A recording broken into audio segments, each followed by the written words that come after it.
Hello, ladies and gents! This Tuesday will be a special one, as contrary to our regular schedule, we won't feature one of those epic replays today exceptionally, reason being that there is another Tier 8 premium machine about to hit the stores in the very near future. Those of you following the news around World of Tanks certainly know that this will be, of course, the Russian premium heavy tank called the Object 252U, also referred to as the Defender. As the double name also indicates, this will be again one of those special paint job machines much like the Patriot and the Liberté, although good news is that finally you will be able to make a choice upon purchase whether you would like the regular skin version or the funky one.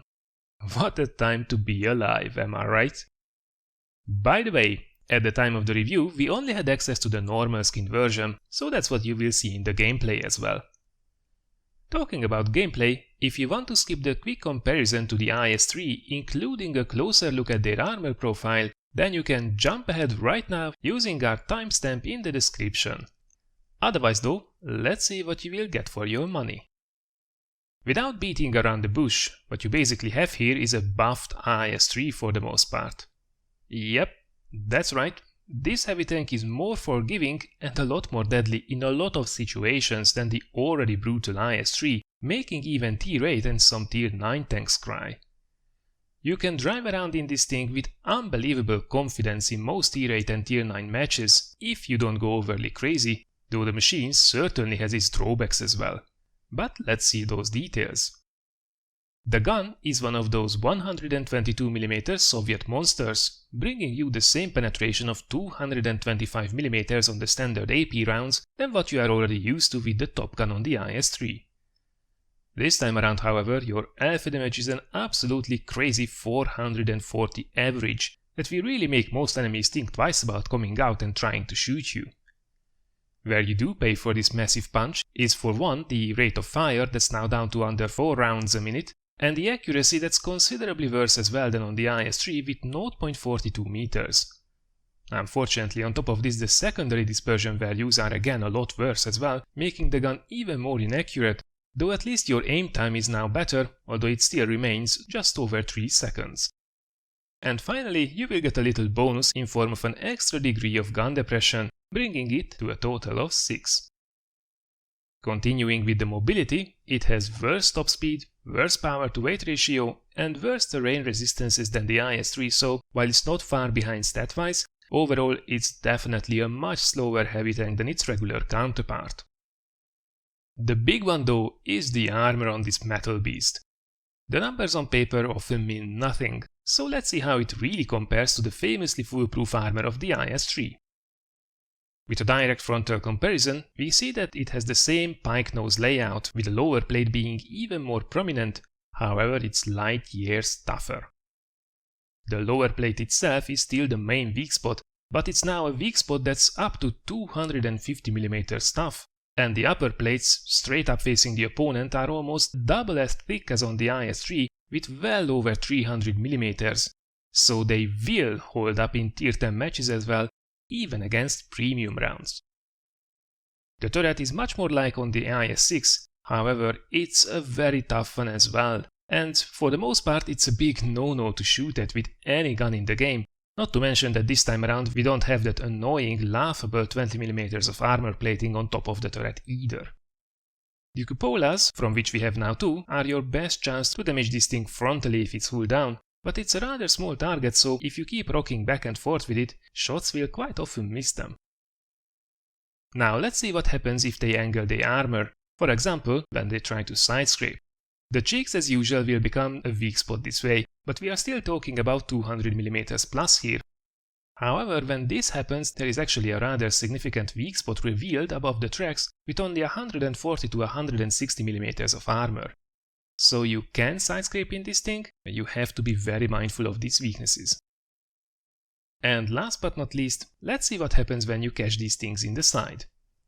As we can see, the turret itself is considerably tougher, however we are missing that magical IS-3 space side armor with this machine.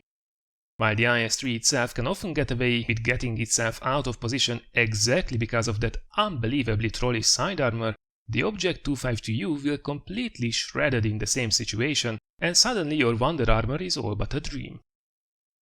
As for the other stats, its view range is a rather average bad 350 meters combined with the same awful radio range of the IS-5 at 440 meters only. It's also quite a heavy beast, up to 58 tons, so while it won't be a quick one, ramming is still something that you can pull off occasionally. So let's recap very quickly. Extremely tough from the front, especially hull down, but fragile on the sides. The gun has a fantastic punch to it, but mediocre DPM, low rate of fire, so it has to be mindful not to push ahead faster than it can fire. In a lot of situations, this thing really is as complicated as keep driving forward with your flank secured and keep firing, while watching your enemies despair and try to shoot HE at you. But then again, when you go up against the tougher crowd without cover, or when you are forced in mid to long range sniping fests, the machine certainly feels less than powerful. That said, you probably want to see it in action already, so let's not keep you waiting. Here we go. Alright, so here we are in our Object 252, this time around in a standard battle on good old Ants. So the situation is pretty much perfect. We are on a small city map where we can really brawl it out with the enemy. And the matchmaking isn't half bad either. There are only a couple of tier 9s on the enemy team which we have to watch out for, but it's really not something we have to worry about that much. And other than that, we will be mostly facing here tier 8s and tier 7s. Really not something we should be worrying ourselves with in this machine. Now there is something I wanted to tell you right at the beginning of the battle. This game was of course played on a test account, and that means that I'm using here a godlike crew with a gazillion skills and perks and also premium consumables, so just take that into account.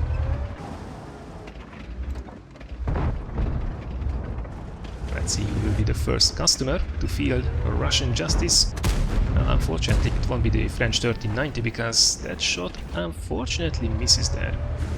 And there you go, inaccuracy of the Soviet 122mm guns is definitely something you have to watch out for with this machine as well. But if you are not good at mid to long ranges, but you are sitting in a Soviet heavy, you can always go a little bit closer. And have a look at that punch. 463 damage, that's only slightly higher actually than the average. And have a look how many shots we bounced there, right there. Already 1000 damage bounced. At the same time though, did you see how the T-29, how easily it did go through our sights? Yeah, we definitely have to be careful about that.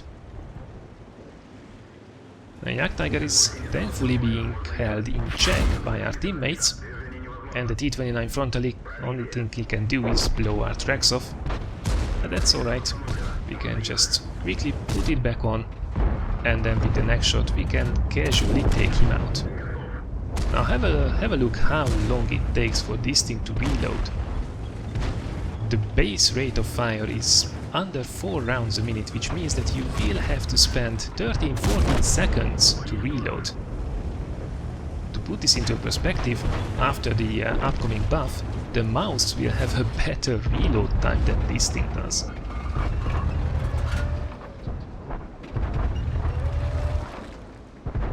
So yeah, definitely some waiting will be involved before you can actually make your next move. Then again, this thing certainly has the armor to weather the storm between the reloads, and have a look at this Skoda T50, who's actually a really good player, tries to go for the lower plate they're unable to go through though. Remember, the lower plate is 220 to 250mm thick, so that's not something that you will go through like butter, like you would on the IS-3 in that machine. Alright, let's see how we will do against the IS-3A. Blows our tracks off, and again, another lovely shot there, 490, right in the face of that Russian enemy. Wow, this thing is really brutal. Another shot there, lower plate, and there you see Skoda T50 now managing to put in 2 shots, and that's because we over-angled a little bit our sides there. So, as you can see, if you can keep the front towards your enemy, you are pretty much golden in most situations. As long as they can shoot your sides, well, it's a completely different story. He pounced there off the Steyr Waffenträger. I don't know if he hit the gun or the tracks, but that was rather annoying. But what's this? Where did the enemy team go? Well, it seems they completely melted. Also, no small part to our push, which gave the enemy team the momentum, so they could just sweep aside the enemy team on this map. So, this was then our quick and aggressive run with the Object 252U. Did you see the confidence with which we could drive around in this thing? Also, did you see that every single shot that penetrated us was through our sights when we didn't protect them well enough? Well, that pretty much sums this machine up for you. Just to have a look at the post-battle results really quickly, this was then a first-class match with the most damage done in these few minutes in a Tier 9 match. It's a shame that our team was this good, otherwise this could have been a real feast. As for the details, 11 shots fired, 10 hits, 9 penetrations, all with standard AP rounds. And as for our armor, we negated 13 out of the 16 hits received, worth over 3400 damage. Yep, that's exactly how good this armor is from the front. So, verdict time. Is it good? Is it bad? Is it overpowered? Well, it's certainly a strong one, where in a lot of matches you can just plow down the front line, pushing the enemy back. You will laugh at everything that's lower tier, and most Tier 8 and Tier 9 machines won't look so scary either. Fans of the Russian heavy playstyle might have just found their dream premium tank, I think. That said, the low rate of fire, the limited DPM, the inaccuracy of the gun, the limited mobility and the weaker side armor means that it will be very vulnerable to flanking, and enemies will soon learn that nailing overconfident 252s is as easy as rushing them during their long reload cycles and get their backs and sides. The lower plate is penetrable with high penetration rounds, and accurate guns will be able to snipe those cupolas over and over again. By the way, exactly due to this, be very sparing with face-hugging your enemies. In reality, all that you are doing really is sticking your main weak spot in their face, making it almost impossible for them to miss it. Overall then, it's more forgiving than the IS-3 frontally, and it's even more of a bully towards the more inexperienced players and the lower tiers. Did we need a machine like this? Probably not.